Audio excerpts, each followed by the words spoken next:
ببینیم. سوال من خیلی راستش متناسب با فضای حالا این روزهای ما نیست. سوال خیلی وقت پیشمه که نوشته بودم بپرسم. یکی این که راستش من چند تا سوال داشتم و فکر میکنم شاید بیشتر در یک مورد هستش و اینکه توی روابطم، توی محیط کارم و تقریبا توی کل زندگی اونجوری که خودم رو در واقع خرج میکنم برای کارم توی رابطه و همه جا و اونجوری طرف مقابلم حالا توی محیط کارم باشه یا توی رابطه باشه توی خانواده باشه اونجوری به هم بر نمی‌گرده. یعنی بکنم این مسائل چیزی که حالا خیلی باشه مثلا توی لیبل هستیم یا مثلا توی خانواده اونجوری که گفتم مثلا اونجوری که من خودم رو حالا اونا رو مراعات میکنم این به من بر نمیگرده. این یه سوالم که معمولا انگار که مثلا من 90% من خودم رو خرج میکنم انگار اون فقط 10% اونا میذارن، یعنی 50-50 نیست هیچ وقت. و توی یه سوال دیگه هم داشتم حالا این از خیلی بپرسم و اینکه راستش من هیچ وقت حالا مثلا رابطه‌ای نداشتم اونجوری که آدم‌هایی که حالا توی زندگی من اومدن انگار هیچ وقت هم اندازه من نبودن. دوباره اینم همون توی رابطه هم برام اتفاق افتاده. همیشه آدمایی که حالا هم انرژی و هم سطح من باشن انگار توی زندگی نمیان. همش حالا یکم شاید اصطلاح درست میام همش آدمای پرت و پلایی که اصلا ربطی به من ندارن همش میان سمتم میان تو زندگی. یه وقتی هم حالا از اون استانداردام اومدم پایین و وارد ارتباط شدم و خب خیلی آسیب دیدم و اذیت شدم و اینها. برای اینکه وقتی از انرژی ناکافی بودن ما عمل میکنیم اوور فانکشن میکنیم، یعنی بیش از حد مایه میذاریم. به خاطر همین شما میگید که آدما از من توقع دارن، برای اینکه این پاترنیه که شما نشون دادین. و یه حرفی میخوام بهتون بزنم اینه که softness is enoughness. نرم بودن کافی بودنه. نرم بودن کافی بودنه. شما وقتی تو دریافت هستین، نرم هستین، وقتی شما میگذارید حتما به خاطر اینکه دوستتون یا فلانی زنگ زده میگه این کارو من میخوام، من این کمک رو نیاز دارم، شما زود نمیپرین، همونجا میمونین. یعنی بر خودتون باندری دارین. اون سافتنستون اون در باز میکنه که شما هم دریافت بکنین از اون آدما. همیشه پریناز اویلیبل نیست. میخوام بهتون بگم که این در دسترس نیست. این رقصی که شما دارین با همه میکنین به خاطر موزیکیه که از وجود خودتون داره میاد. اینه که من میتونم، من هستم، برای اینکه وقتی من اوور فانکشن میکنم، یعنی دارم عمل میکنم اوور فانکشن نمیدونم به فارسی چی میشه، بیش از حد مایه میذارم برای اینکه خودت ناخودآگاه داری ارزش خودتو اینجوری دریافت میکنی. این پاترنت هست و موقعی که این ارزشمند بودن تو وجودت ببینی، نه تو کاری که داری همش برای بقیه میکنی، کاری که برای خودت میکنی، اون حضوری که برای خودت داری، سلف کری که برای خودت داری، وقتی اونا پایه پیدا میکنه میبینی که رقصای بیرونت هم عوض میشه. درسته. یه سوالی من ازت بپرسم. من وقتی که داشتی صحبت می‌کردی پریناز که چه سوال خوبی هم پرسیدی، من فقط یه جمله خیلی مهم برای من بود که سوال بود بنویسم. نوشتم که از پریناز بپرس اگر انتظار بقیه رو برآورده نکنه چی میشه؟ چه حسی به دست میده وقتی انتظار بقیه رو برآورده نمی‌کنی؟ تا حالا اصلا به این نقطه رسوندی که برآورده نکنی یا امتحانش هم حتی نکردی، فقط یه تصویری ازش داری که اگه برآورده نکنی چی میشه؟ فکر میکنم همیشه برآورده کردم، انگار همیشه من در دسترس بودم. خودت رو الان همیشه که شما هستی بذار تو این حسی که مثلا فلانی و فلانی یا مادر یا پدر خانواده یه چیزی ازت میخوان و تو برآوردش نمی‌کنی، چه حسی به دست میده؟ چیزی که الان یه لحظه برام اومد، من همیشه ترس از این دارم که مثلا به هیچ دردی نخورم. این خیلی برام همیشه ترسه. مثلا توی محیط کارم به کار نیام یا کارم مهم نباشه. یه حس میشه اگه به کار نیای چی میشه؟ حسش که توی وجودت میاد چی میشه؟ کنار داده میشی؟ دیده نمیشی؟ حس اضافی بودن و این که مثلا مهم نبودن، اینا خیلی برام بالا میاد. این حسه حتی تا حالا تجربهش نکردی از لحاظ اینی که تو فیزیک بذاریش توی عمل بذاریش که ببینی واقعا این حس میفته، اتفاق میفته نمیفته، فقط یه تصوری ازش داری. این حسه که جواب سوال خودت هست، همین این باعث میشه که تو 90 بذاری و بقیه 10 به تعبیر بدن. یعنی حتی نذاری که ببینی چه اتفاقی میتونه بیفته اگه انتظار بقیه رو برآورده نکنی. این جوابی که به این سوال دادی جوریه که خودت رو داری معنا میکنی. من اگر انتظار بقیه رو برآورده نکنم، کسی که هستم اضافه است، به درد نخوره. این معنایی که به خودت دادی، تو تکی از این خداوند هستی، تکی از این دنیا هستی، تکی بسیار مهمی. برای همین اومدی. اصلا بدون تو نمیشد. با همه آدمایی که نیست بدون تو نمیشد. واقعا دارم میگم، برای همین با هم اومدی. ولی تو این حس رو نداری. فکر می‌کنی با عملت هست که این حس ایجاد میشه، نه با بودنت. من باید یه کاری انجام بدم، یعنی همیشه من باید سرویسی بدم، یه کاری انجام بدم که الان بچه‌های مثلا یه کودک که مثلا 6 ماهه که هیچ کار خاصی نمیکنه، فقط هست، دریافتش 100 دیگه، درسته؟ همه کار براش میکنیم چون فقط هست. تازه همیشه هم طوران میخواد بگه این کثیف میکنه، نمیزنه، همه شو سر به اینا هم بگه. تازه بیشتر میخواد بوام میده به قول ولی فقط هست. یعنی تکه‌ای که تو ازش زاده شدی، همین بودنش کافیه. درسته. پریناز عزیز، درونی کردن این نمیدونم چطور. من کمکت میکنم. شما به من بگین که چی در مورد کارتون چی چیزایی رو دوست دارین؟ یعنی چی دوست دارم؟ چه حسی رو دوست دارم تجربه کنم یا تو کارت مثلا چه چیزایی رو دوست داری؟ مثلا میگم من وقتی کار عکاسی میکنم خیلی دوست دارم اون عکاسی منو توی یه فازی میندازه که همش دارم به زیبایی اون فرد توی اون انرژی میرم و خیلی برام حس خوبیه. تو کارت چه چیزایی رو دوست داری؟ توی کارم من پروداکتیو بودن رو خیلی دوست دارم، اینکه بتونم یه چیزی رو کلا خلق کردن خیلی برام جذابه. چه چیزایی رو خلق میکنی؟ خب کاری که من انجام میدم، خب من ریسرچر هستم و کاری هم که انجام میدیم بیشتر حالت در واقع ساخته. من این حالا نمیدونم درست متوجه شدم سوالتونه، ولی من خب مثلا ساخت رو خیلی دوست دارم. ساخت و کدوم مواقع حس میکنی که جزئیاتش، مثلا من توی کارم اینی که با آدما خیلی صحبت میکنم دوست دارم و باعث میشه یه مشکلشون رو حل کنم و مثال اینه یه ذره تورنج میخواد دقیق تو انرژیش بری، تو انرژی کارت بری. من این دیگه کارم صبح شروع میشه و فرش شروع میکنم و مثلا این کارو میکنم توی کارم یا برای کارم یه ذره با دیتیل بگی. اینه که ریسرچری رو ما فهمیدیم، مثلا یه چیزی رو کشف میکنیم توی ریسرچ که میتونه یه راه حلی باشه برای جامعه. من خیلی اینو دوست دارم. میخوام والیوات رو بدونم، یعنی ارزشمندی رو چی میبینی؟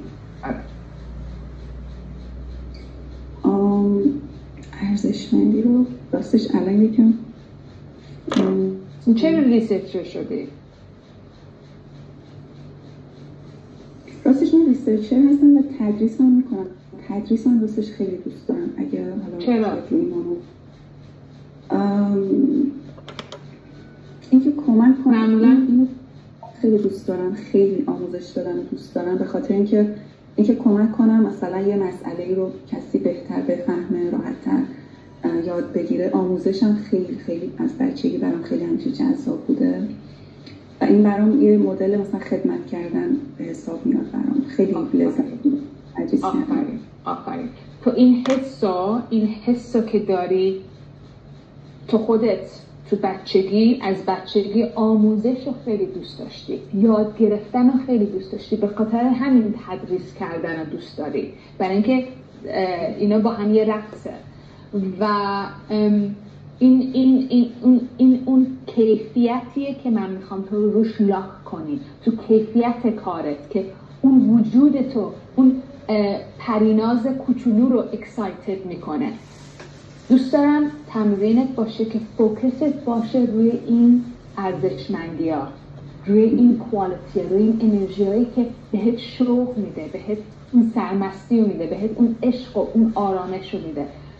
به خاطر اینکه اگر تو توی این انرژی معتبر بشی و این انرژی خوب بشناسی، تکسچرش رو بشناسی، باش در ارتباط باشی روزانه، و شکرگزاری هم میتونی استفاده کنی، برای اینکه شکرگزاری کمکت میکنه که اون چیز رو واقعا بهتر دریافت کنی. مثلا همتون میدونید ما اگر شکرگزاری کنیم قبل از غذا خوردن، اون غذا رو خیلی زیباتر میتونیم دریافت کنیم، تکسچرهای مختلفش، مزه های مختلفش. من میخوام یه کمی شکرگزاری رو بیاری توی کارت و واقعا وقتی میگی شکر میکنم برای یه چیزی، واقعا حسش باشه، الکی نگی. دلیلی که بهت میگم این انرژی رو راه بندازی اینه که وقتی این انرژی رو راه میندازی، وقتی اپوزیتش رو، یعنی برعکسش رو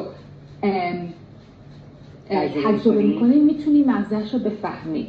یعنی وقتی از self betrayal، یعنی خیانت به خود فانکشن میکنی، میتونی بفهمی. برای اینکه همه روز توی اتاق گرم بودی، توی شکرگزاری بودی، یه باد سرد، اون باد سرد رو میتونی حس کنی. وگرنه اگر همیشه تو سرما باشی نمیتونی اون باد سرد رو حس کنی. میدونی منظورم چیه؟ Does it make sense؟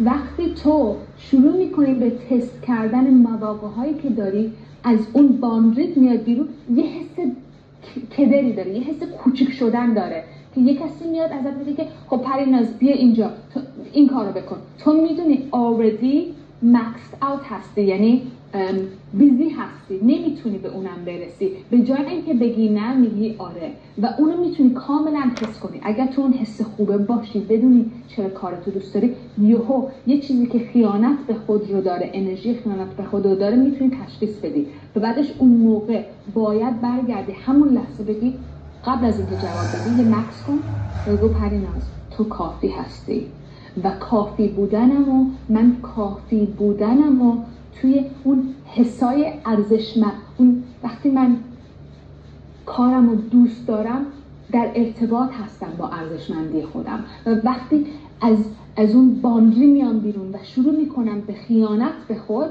از اون ارزشمندی میام بیرون و تو ارزشمندی حتی موقع‌هایی که حس نمی‌کنی که ارزشمندی و and it is safe to say no، یعنی نگفتن من الان امنه و شایدم حس بد کنم توی موقعی که میخوام نه بگم. دوستان بعضی موقع‌ها میخوایم برای اولین بار یک کار جدیدی رو بکنیم، ما باید قبول بکنیم که اولین بار شاید یه حس بدی بیاد، شاید اول میری ورزش، اول حسش خوب نیست، میخوای بری زیر آب سرد، اول حسش خوب نیست، بعد خوب میشه. پریناز عزیز، اولین چند باری که میگی نه، قراره حسش بد باشه و اینو باید به خودت قبول کنی. مثل ورزش که قراره این پوشاپی که برم توش قراره درد کنه، میتونی بگی نه. بگو. همین الان که اینجا هستی، همین الان مطمئنم یه سری کارها و لیست آدم‌ها رو داری که دوست نداری یه سری کارها رو دیگه بکنی براشون. همین الان میتونی ذهن خودت بگی این کارو دیگه دوست ندارم بکنم، با این دوست ندارم حتی حرف بزنم، سر کار دوست ندارم با فلانی مثلا بشین و برخاست کنم. همین الان اونا رو میدونی. دلیلی که اونا رو احساس کرختگی و بیرمقیه که توی وجودت ایجاد کرده، اون احساس همین سوء استفاده دارن ازش میکنن یا تو رو نمیبینن به هر جوری که میخوای معناش کنی. این حسه خیلی حس قشنگ میتونه دلالت کنه، جهت بهت بده که چرا مخالفش رو اون لحظه نمیتونی تمرین کنی. اگر خیلی مواقع ما به قول حالا تورنج که سردی و گرمی کرد یا عمر توی سردی بودیم و گرمی رو بلد نیستیم تمرین کنیم، میتونیم تشخیص بدیم. مثلا همین الان که الان هستیم میدونی کجاها هست که باید استاپ کنی، اونجاها شروع کن مرز گذاشتن که حس برگشتن به خودت برات معلوم بشه چه حسیه. تو برگشت به خودت رو بیشتر بتونی تمرین کنی و اون لحظه هنوز ماها متوجه نیستیم که صدای سر ما صدای والدیه که باهاش بزرگ شدیم و معمولاً هم مخصوصاً تو فرهنگ ایرانی والدان ما یه ذره سرزنشگر بودن، ایموشنلی با ما کامپربل نبودن که بتونن احساسات ما رو درک کنن، اون لحظه بفهمن، یه لحظه امن و امنیت، حالت امنیت داشته باشه رو برای ما پهن نکردن که فضای این شکلی باشه. در اینچه ما صدای والدی هم که باهاش بزرگ شدیم کپی پیستش میکنیم تو این زندگی، این هست که بیشتر انجام بده، بیشتر بگو، نه تو کافی نیستی، نه این صدای هست. متوجه نیستیم که سلف تاک، صحبت با خود، کلید اصلی این گرفتاری های ما هست. اون صحبت با خود باید صدای من برتر بیاد. برای همین ما این مانترا داریم. اون صدای دیگه باید ما کم کم سویچش رو عوض کنیم که به صدای اصیلی باشه که از وجود و تن خودمون، اون صدایی که ما میخوایم، مادری که میخواستیم، پدری که میخواستیم، آدمی که میخواستیم دور برمون نبوده، اون صدای تبدیلش کنیم. برای که اون صدا رو بتونیم تبدیلش کنیم، اولش چون عادت نداریم یه ذره اون صدای ناآشناه واسمون، مثل یه نفری که هنوز بهش عادت نداریم. صدای خود، اون صدای اصیل‌وار، اون آثنتیک سلف، اولش یکم ناآشناه. برای همین الان که میدونی کجاها کرختگی داری ایجاد میکنی با خیانت با خود و میخوای با خودت صحبت کنی که بگی نه پریناز دیگه نکنی کارو، تو نیاز نیست خودتو ثابت کنی عزیز دلم. این صدا، این صحبت با خودت یه ذره برات عجیب غریبه، یه ذره باهاش ماندگار باشی، این صدای آشنا میشه و این صدای میشه صدای اصیل تو، صدایی که باید باهاش صحبت کنی. سلف تاک، صحبت با خود، خیلی چیز امر مهمیه. اعتبار دادن خیلی امر مهمیه. اینا که ذره ذره یهو دست مچ خودتو میگیری تو لحظات مختلف، فلان میگه بیا بریم با هم دیگه نهار بخوری، تو دوست نداری وقت وسط کارو بری با فلانی نهار بخوری، میگی همیشه میرفتم، الان میگی بذار تو برو، اگه خواستم میام به تکست میکنم. حتی اگه اون لحظه هم نتونی نه کامل بگی، صدای با خوده یه مکسی میخواد، کم کم بهش عادت میکنیم.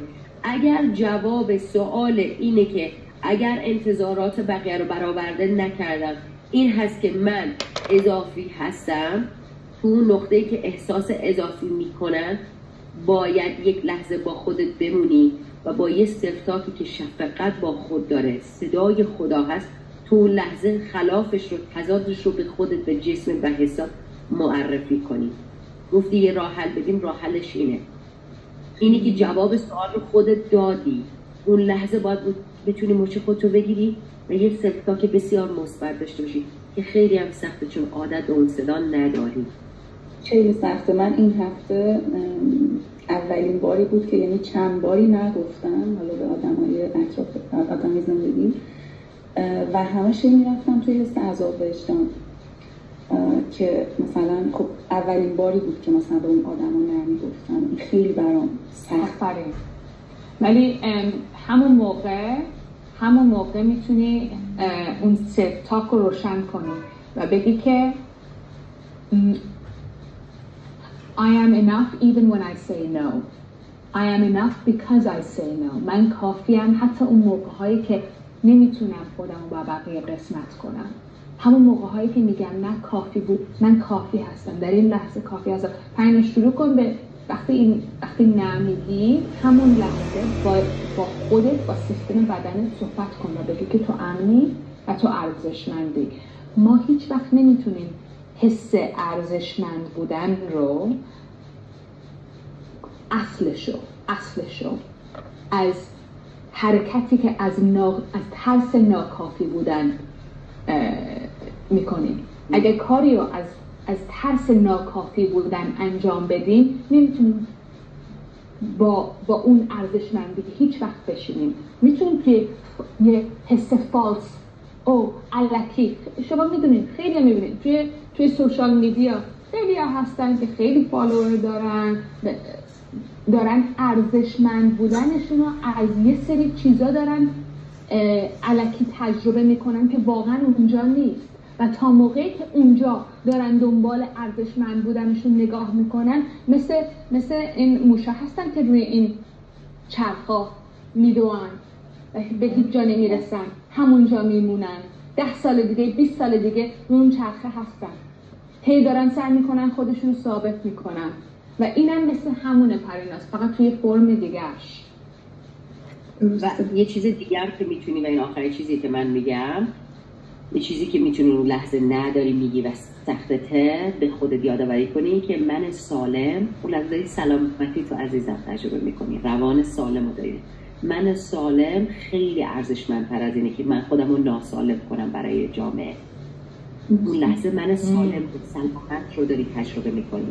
بگو من میخوای مفید باشی برای جامعه، سلامت روان برای خود ایجاد کن. باید سلامت روان اون دست خودمونه دیگه، سلامتی اون دست خودمونه دیگه. من سالم برای جامعه خیلی ارزشمندتره، حتی اگر به اون فعالیت رو نداشته باشه، حتی به جایی که به 10 نفر کمک کنه به 1 نفر کمک کنه. یه من سالم که به 1 نفر کمک کنه خیلی بازدهی بیشتری داره که یه من ناسالم به 10 بخواد 20 نفر کمک کنه. متوجه میشی؟ این رفت آمده انرژی به من سالم برگرد. بگو این من سالم هستم، برای جامعه ارزشمندتره، برای خودم ارزشمندتره. امیدوارم که کمکی بهت کرده باشیم عزیزم. من نمیدونم این قسمت رو گفتم یا نه، چون از اون نوشته دارم میخونم.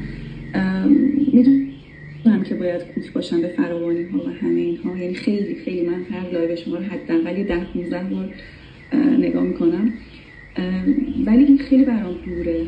همش حس میکنم که یه رابطه‌ای که واقعا برام خوب باشه و حالا به قولی اون کیفیتی که من ایجاد میکنم اون طرف مقابلم بتونه برام ایجاد کنه، چون انقدر که این تجربه رو نداشتم خیلی هم تجربهش برام دوره. حتی نمیدونم مثلا حسش چجوریه که بخوام مثلا کوک بشم به اون حس، میدونی خیلی برام ناآشنا و دوره. این دو تا مشکلی که داری، این دو تا چیزی که گفتی و همون ارتباطی که داری با خودت برقرار میکنی و دویی توی رابطه میذاری. of course که یه نفر آدمایی میان که 90% ازت میکشن که 10% بهت بدن، به خاطر که اون ارتباطی که داری با خودت برقرار میکنی همین هست. برای همین جوابی که ما دادیم که با خودت بتونی ارتباط برقرار کنی، دیگه جواب بله به یه سری آدما و یه سری کسا نمیدی که وارده. به قول خودت گفتی استانداردامو میارم پایین‌تر، یه رابطه‌ای مثلا که به دردم هم نمیخوره شروع میکنم. وقتی که به سلامت وجودت بله میگی، هیچ وقت استانداردتو نمیاری پایین. دیگه این کارو نمی‌کنی. مثلا نیاز نداری ازش بیای پایین. چون میدونی استانداردی به خودش داره جذب میکنه. متوجه منظورم میشی؟ دوباره پریناز عزیز و دوستان، باید تمرکز کنی روی ولیوهات، کیفیت هایی که دنبالش هستی، برای اینکه وقتی لنز ناکافی بودن روی چشمون هست، ما همش داریم مثلا شاید اون آدمی که داره 10% برات بذاره، هی حرکاتاشو نگاه میکنی، داری دوباره با حرکاتهای اون داری سعی میکنی ارزشمند بودن خودتو تجربه کنی، ولی انگاره که دنبال یه چیزی میگردی توی یه جایی که اصلا نیست. انگاره که من توی این لیوان دنبال سنگ باشم، دنبال کوه باشم. خب کوه این تو نیست. تو اگر سعی کنی تو عملهای آدمهای دیگه ارزشمند بودن خودتو تجربه کنی، هیچ وقت تجربه نمی کنی.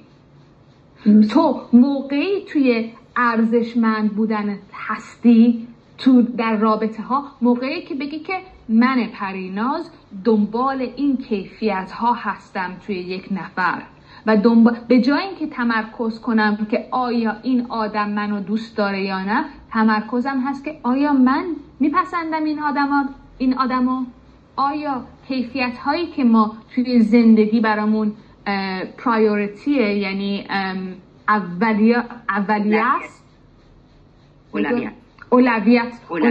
هامون، آیا مثل همه؟ درسته. و آدمی که ارزشمنده اینجوری فانکشن میکنه، اینجوری برخورد میکنه، نمیبینه آیا این آدم 50% گذاشته، 30% گذاشته، 10% چی کار داره برام میکنه، آیا من ارزشمند بودن خودم رو تو این حرکاتاش حس میکنم وای دوباره این سوشال میدیا هم خراب کرده که چجوری آدم ها ارزشمند بودنشون از پارتنرشون تجربه میکنه. اوه اینجوری آورد برام گل، اینجوری سورپرایزم کرد. نه. آدمی که ارزشمند بودن خودشو میشناسه کیفیت هایی که دنبالش هست و پیدا میکنه تو اون آدم، میذاره ببینه این آیت مچ هست یا نه. به جای اینکه تمرکز کنم که آیا این آدم منو دوست داره، من میگم آیا این آدم مچ هست یا نه. عالی گفتین، واقعا مرسی، عالی. نه عزیزم، خوشحال شدیم ما صحبت کردیم. خیلی ممنون، متشکرم. ممنون پریناز عزیز.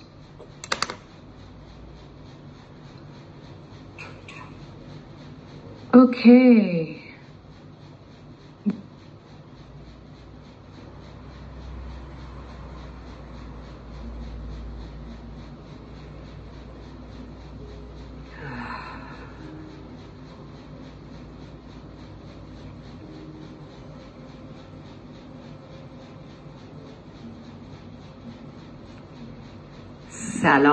سلام به همگی.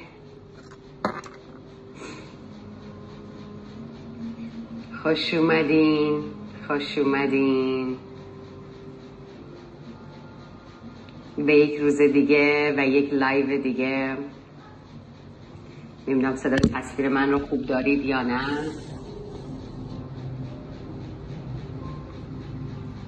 فقط یه اشاره کنید بینی که صدا و تصویر من خوب هست. آخه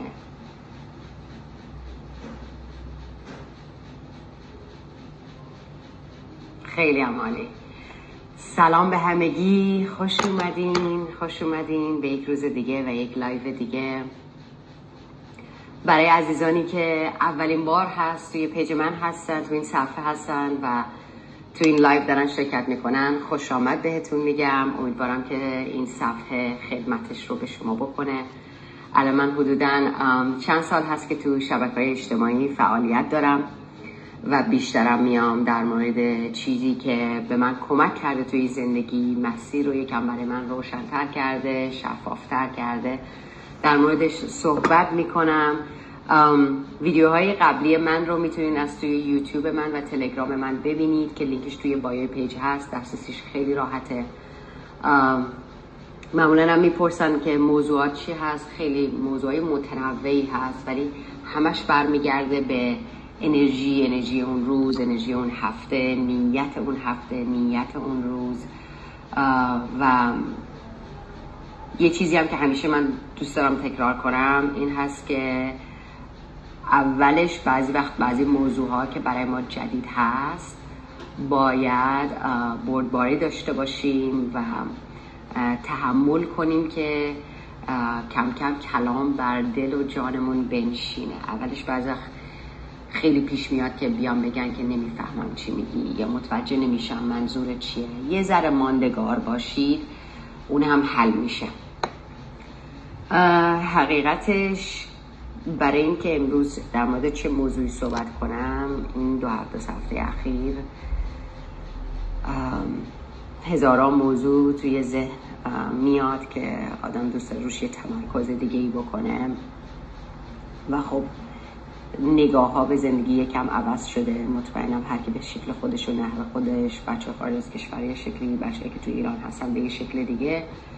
و امروز میخوام یه ذره در مورد درونی کردن یه سری چیزا صحبت کنم، درونی کردن یه سری ارزش ها صحبت کنم، به خاطر اینکه توی دنیای بیرون ما میتونیم یه سری ارزش ها رو ببینیم، درکش کنیم، عشق پشتش رو بفهمیم، عمیق هم بفهمیم، نخواهیم که از دست بره، نخواهیم که از جلو چشمون از بین بره. ولی وقتی که برمیگرده به دنیای درونی و درون خود ما، بعضی وقت ازش غافل هستیم و متوجهش نیستیم که این ارزشمندی اگر درونی بشه راحت تر حتی در دنیای بیرون دسترسیش میتونه پیدا شه. و دلیلی که این موضوع رو میخوام صحبت کنم، یکی از کلاینتام بود که چند وقت پیش باش صحبت کردم. من یک کتاب بهش معرفی کردم به نام کتاب The Gift از لنینسکی که بعضی از اشعار حضرت حافظ رو اومده به انگلیسی ترجمه کرده و اشعار خودش هم توش و یه ترکیبی از این دو. صدا و تصویر من رو خوب دارین؟ بیوفا.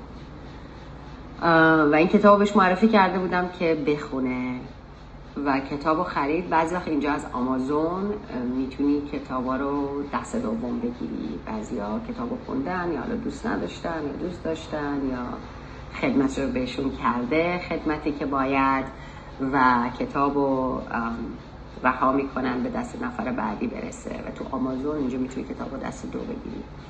و وقتی که این کتابو گرفته بود کلاینتم نمیدونست که دست دو خریده و میگفت همینجور میخوندم، شعرها رو باز میکردم، کتاب رو باز میکردم، گفتم خیلی سخته، مگه نمیفهمم، مگه اصلا این شعر رو نمیفهمم چی داره میگه، شاید به خاطر که انگلیسیه، شاید به خاطر که ترجمهش خوب نیست، چیز اینجوری که همون توی ذهنم. ولی کتاب همینجور روی میزش میمونه، کتاب همینجور میمونه دور و برش که حالا شاید دوباره کتاب رو باز کنه.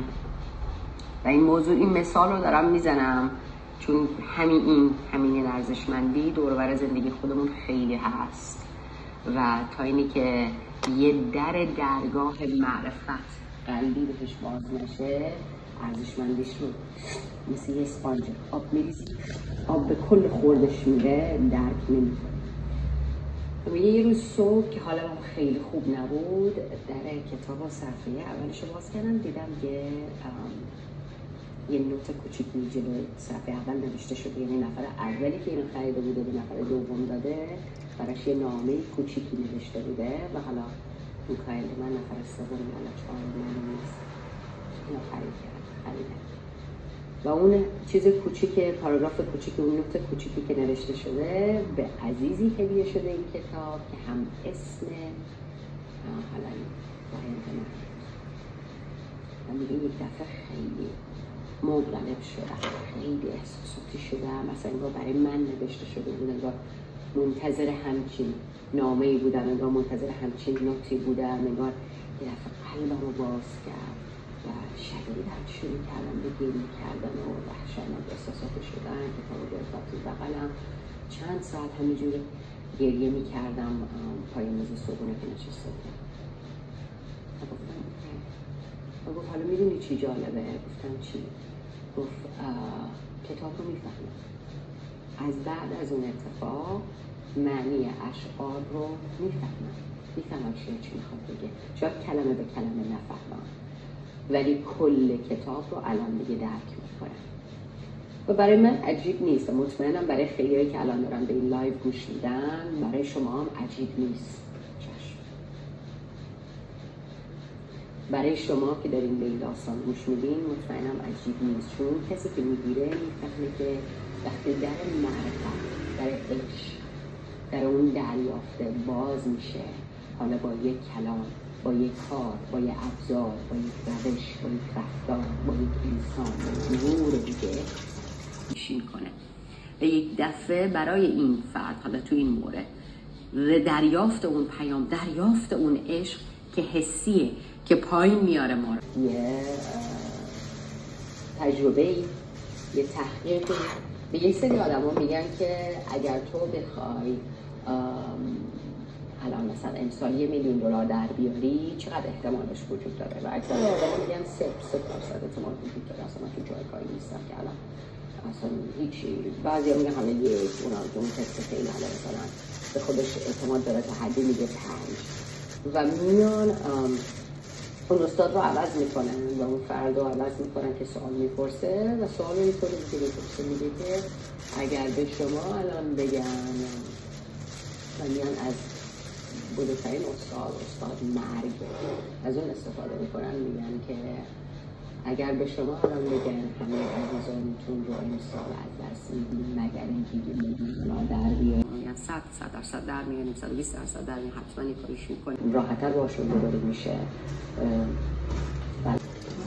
داشتم که اینا در مورد این صحبت کنم. داشتم اینا کلمه‌های کوچولویی هستن که بهش بزنم. حتما هم یه شعر دارم براتون با یه شعر از سهراب سپهریه که میخوام این لایو رو تمامش کنم. و وقتی که به استادایی مثل سهراب سپهری فکر میکنم و داشتم در موردش میخوندم اینه که سهراب سپهری فقط 6 سال از زندگیش شعر گفته. شعراشو که میخونه آدم و اینه که 6 سال گفته بحث همون ارزشمندی هستش که شما نیاز نداره 40 سال دنبال یه چیزی بدوی. اگه حقیقتت رو یه روز زندگی کنی، اون یه روز از 70 سال زندگیت عمیق‌تره. حقیقت خالصه. یه روز وصل بودن با اصل و اصالتت رو، اون منبع، اون چیزی که ازش زاده شده، اون طبیعت وجودتون اعتماد